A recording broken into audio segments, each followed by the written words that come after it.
going to do in this video is analyze a little bit further those jazz sounds that your ears hear but can't quite pick out what that progression or line is. We're not going to take a look at the entire solo. I mean, this is something that I did over a 5-6 minute period on one of the Saturday live streams. It's a solo on the tune Christmas Waltz, and you hear certain things and you try to analyze them. You can't quite pick it out. What does it mean? How does it work? That's what we want to do in this video. So let's listen to the tune. I'm going to stop every now and then, make reference to the sheet music, the transcription by Jazzmentl in Poland, and we're going to dive deep into some of those sounds. Let's take a listen.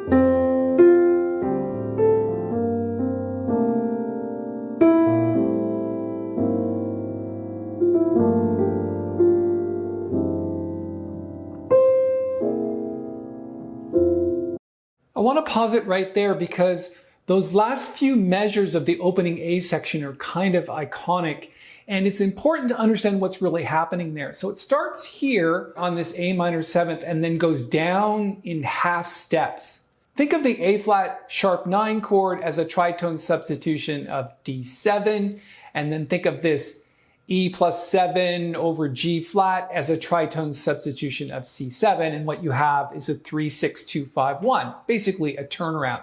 But because the bass line descends in half steps, it sounds like this.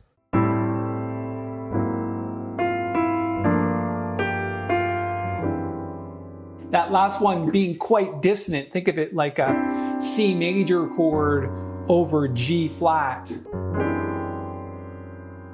One more time.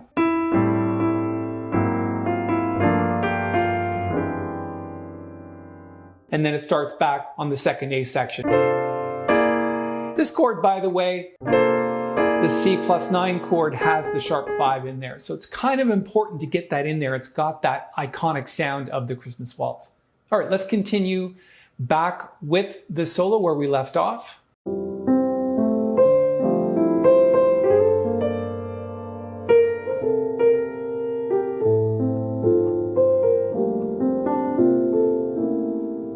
Let's just stop there briefly and take a look at this.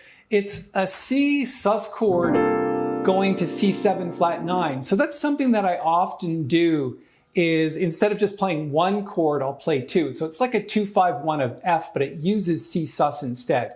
So from the beginning of that line, it starts off with this F major over A flat 7 chord.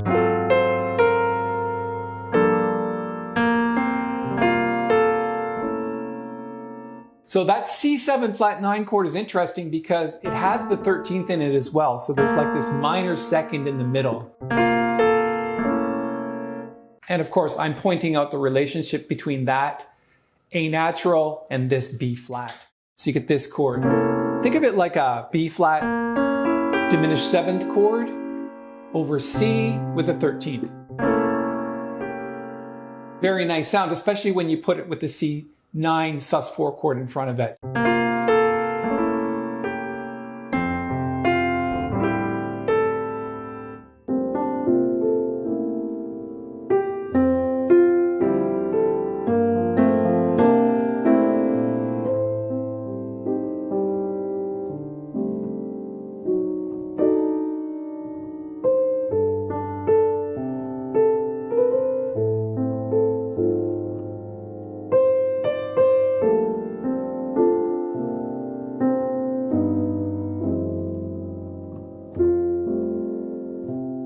It's interesting because the second A goes to an A half diminished 7th chord here instead of A minor 7th.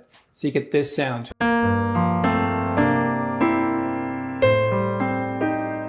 So think of it like a C minor triad. And then it goes to D7 with a flat 9. So it's interesting to take a look at the interplay of hands in these two bars. You definitely want to stop the video and analyze that a little bit because the way it unfolds is very nice. The left hand plays, and then the two hands together on this lovely D7 flat 9 chord. Let's go back and see what other nice progressions we can come up with. Right now we're in the middle of the vamp, which will start the in time section. So we basically are going to play the head again, use some of the same chords, but put some rhythm to it. So let's listen to that.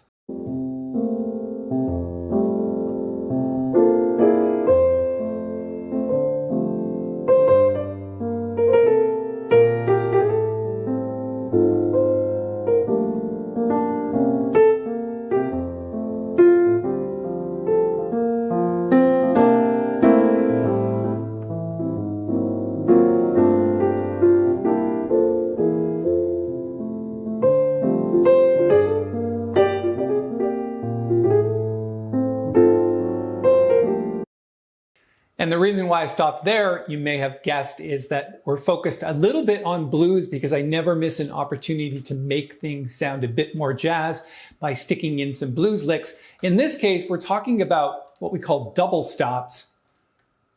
And in the score, you can see that there's a grace note followed by two notes played together. So you get this sound. And then you want to think about the blues scale, which is an F7 blues scale. From the beginning of that line, it goes a bit like this. You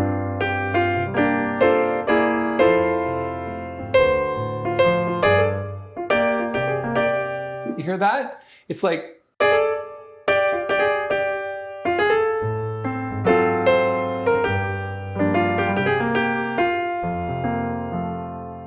And again, it does a little bit the same here on the C7 chord. You've got this grace note going to the flat 3 of an F7 bebop scale, which is there, but it doesn't use double stops. So you don't always need to use two notes with these blues licks. One more time from here, from the D minor 7th chord.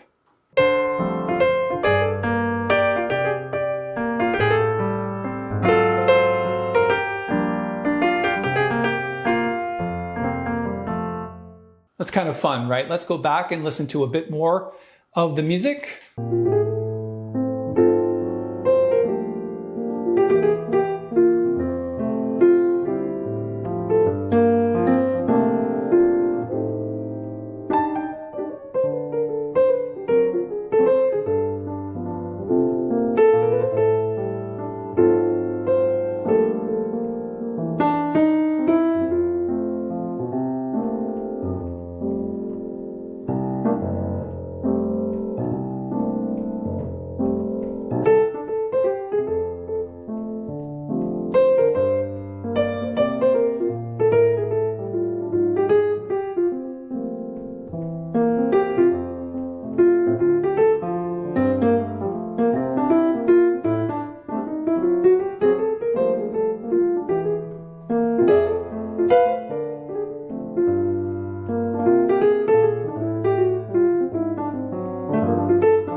And of course, we don't have time to listen to the entire solo and analyze it, but I think what makes a great solo, especially in the beginning, is this simple way of spelling the chords, making a few bebop lines, some enclosures, things like that.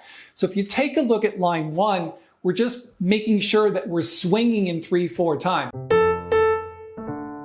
Notice the left hand is kind of playing stride a little bit, so it's like...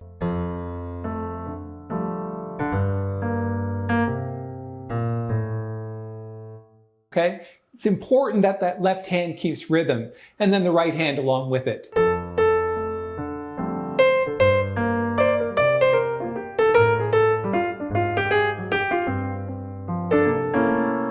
I think it's good to get those blue notes in there. You've got an A flat here, you've got an A flat there. It's just really the F7 blues scale.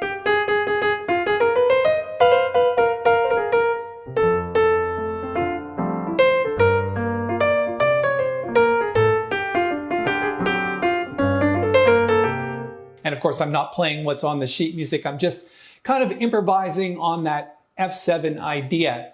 So I hope you got a few great ideas out of that. I'm gonna let the music play for a little bit while I'm talking, and then at the end as well.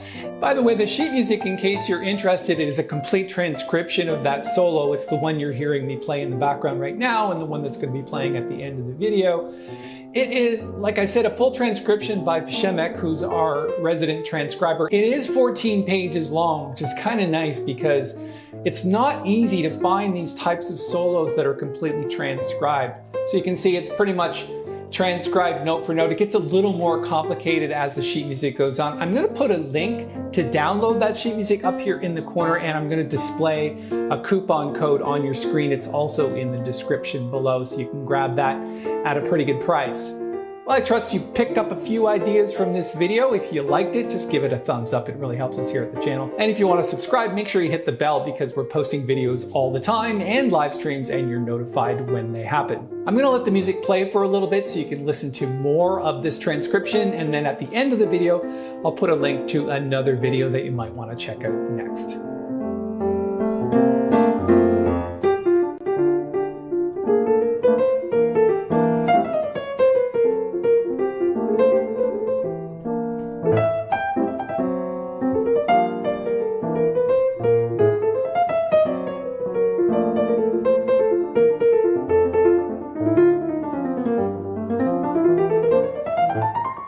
So the video I want you to check out next is this one. It was the live presentation from which this solo was transcribed. So it's a full hour-long presentation, part of our Saturday masterclass. Check it out next.